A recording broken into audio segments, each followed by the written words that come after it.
The global elites have moved their anger towards the Trump administration and questioning its competence from the overall high tariffs, many of which were now suspended, to China.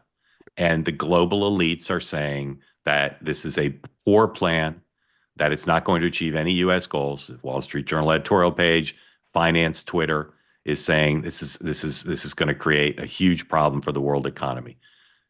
Dan, what cards does the president have to play against Chairman Xi, who says he's not afraid? Well, just as we are reliant on their debt and their manufacturing, they are reliant on, for employment, all the companies that have the manufacturing and the footprint in China. And so, well, and they're also fearful of us encircling them in their region, which I go back to the Trans-Pacific Partnership and the military alliances we have in the region. So I think the number one thing for the Chinese Communist government is stability. That is above all else what they crave.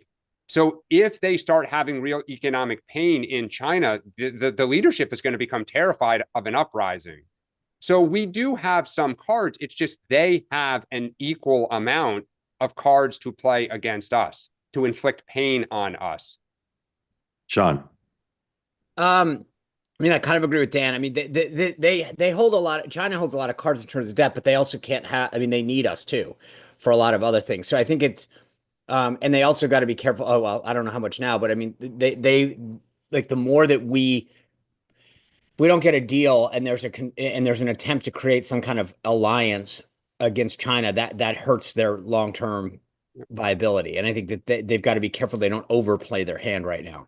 Well, and that's just the total irony of all of this is, again, if you wanted to really have, and I agree with Sean, there is bipartisan agreement in this country to tackle China. You would go to the country and say, we're going to cut free trade deals with Vietnam and Japan and South Korea, and we're going to encircle the Chinese. We're going to embed them into our economy.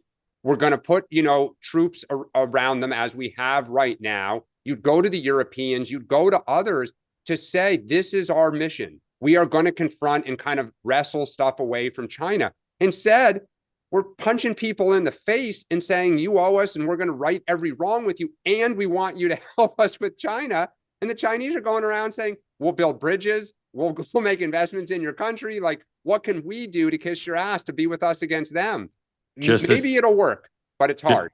Just as this country is not monolithic, China is not monolithic, and there are what the vice president would call peasants there who are freaked out by this and want it to be solved, and there are people there business people and workers who are saying fight, we'll fight the United States and win. They're divided too. They probably have more in both camps because they have way more people than we do. But it's going to be curious to see how this progresses because there are rumors, and Sean raised the prospect of a summit. There are rumors, just as there's been rumors for months during the transition that the president was secretly talking to Putin. There are rumors that he secretly talked to Xi. I don't know that that's true, but there's a notion, and you see this in the president's public rhetoric, that maybe he'll strike a deal with China this year, rather than having all of 2025 be about confrontation with China. Yeah, I mean, I'm a big believer in this summit happening over there sometime late June, early July. Although we have this, I mean, I know this sounds silly, but there's a big military parade that's going to happen in DC for the 250th. That sort of, there's a lot of plan. I mean, but I think so somewhere maybe post that window. But they want to have some kind of big pomp and circumstance kind of thing.